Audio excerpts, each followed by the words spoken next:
జీవితాలు ఉద్ధరిస్తామని చెప్తున్నారు. జీవితాలు శాశ్వతం కాదు, రాజకీయాలు కూడా అంతే.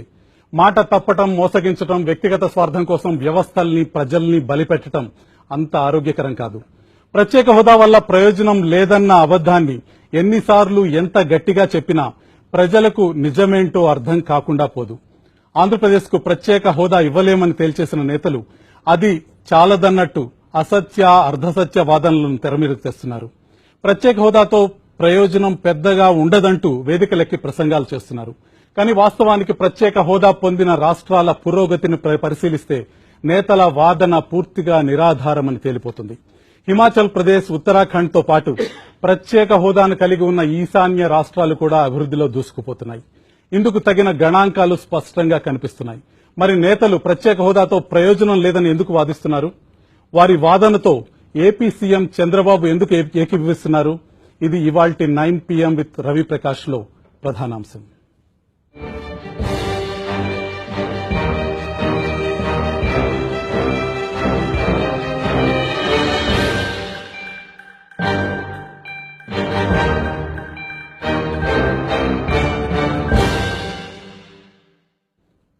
ఉత్తరప్రదేశ్ లో భాగంగా ఉన్నప్పుడు ఉత్తరాఖండ్ అన్ని రకాలుగా వెనకబడి ఉంది. 2003లో ఉత్తరాఖండ్ కు ప్రత్యేక హోదా ఇచ్చిన తర్వాత అతి త్వరితగతిన గణనీయమైన అభివృద్ది సాధించింది. రాష్ట్రంలో కార్మికులు, ఉద్యోగుల సంఖ్య 630% పెరిగిందంటే అందుకు ప్రత్యేక హోదానే ప్రధానమైన కారణం. హిమాచల్ ప్రదేశ్ పరిస్థితి అంతే. కల్లోల జమ్మూ కశ్మీర్ కూడా ప్రత్యేక హోదాతో కొన్ని రంగాల్లో అభివృద్ది చెందుతుంటే ఆశ్చర్యం కలుగుతున్నా అది అక్షరాలా నిజం. ఇలా చెప్తూ పోతుంటే ఎన్నో అంశాలు ప్రత్యేక హోదాను అనుభవిస్తున్న రాష్ట్రాల విషయంలో మనకు కనిపిస్తున్నాయి. దేశంలో 11 రాష్ట్రాలు ప్రత్యేక హోదాను కలిగి ఉన్నాయి. వాటికి సంబంధించిన వివరాలు ముందుగా చూద్దాం.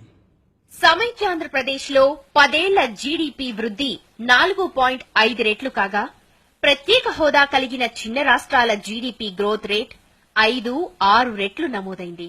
ఉత్తరాఖండ్ ఫిక్స్డ్ క్యాపిటల్ 10 ఏళ్ల కాలంలో 10 రెట్లు పెరగడానికి కారణం ప్రత్యేక హోదానే. ఉద్యోగాల కల్పనలో ఉత్తరాఖండ్, యూపీ లాంటి పెద్ద రాష్ట్రాన్ని అధిగమించడానికి కారణం ప్రత్యేక హోదానే. ఉత్తరాఖండ్ లో కార్మికుల సంఖ్య 2003-04లో 27,000 మాత్రమే. ప్రత్యేక హోదా ఇచ్చిన తరువాత కార్మికుల సంఖ్య 1,73,000కు చేరుకుంది. ఇది 630% పెరుగుదల. ఏపీకి ఏ ప్రాతిపదికన స్పెషల్ కేటగిరీ స్టేటస్ ఇవ్వాలన్న అంశంపై కూడా క్లారిటీ ఉంది.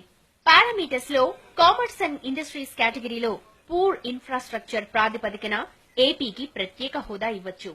ప్రత్యేక హోదాతో ప్రయోజనాలు ఎన్నో. కేంద్ర బడ్జెట్లోని ప్రణాళికా వ్యయంలో 30% ప్రత్యేక హోదా కలిగిన రాష్ట్రాలకు కేటాయిస్తారు. ప్రత్యేక కేంద్ర సహాయం కూడా లభిస్తుంది. పరిశ్రమలకు ఎక్సైజ్, కస్టమ్స్ పన్నులతో పాటు కార్పొరేట్ ఆదాయ పన్ను మినహాయింపులు లభిస్తాయి. మరే ఇతర ప్యాకేజీ ఈ ప్రయోజనాన్ని కలిగించలేదు. రాష్ట్ర వ్యయంలో 90% కేంద్రమే భరిస్తుంది. మిగిలిన 10%ను రుణంగా కేంద్రమే ఇస్తుంది.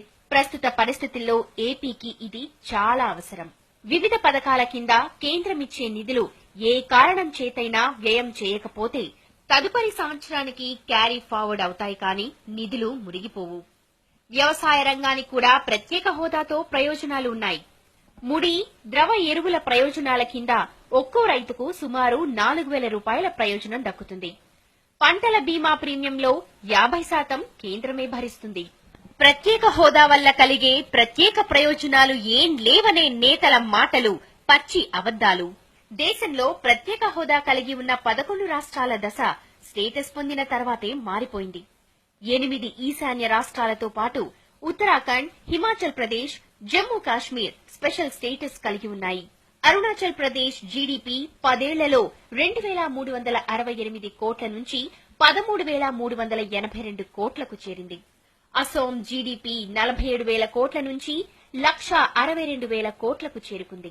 హిమాచల్, జమ్మూ కాశ్మీర్ జీడీపీ 10 ఏళ్లలో 5 రెట్లు, ఉత్తరాఖండ్ జీడీపీ 6 రెట్లు పెరిగింది. ఉపాధి కల్పనలో హిమాచల్ ప్రదేశ్ అద్భుతమైన ప్రగతి సాధించింది.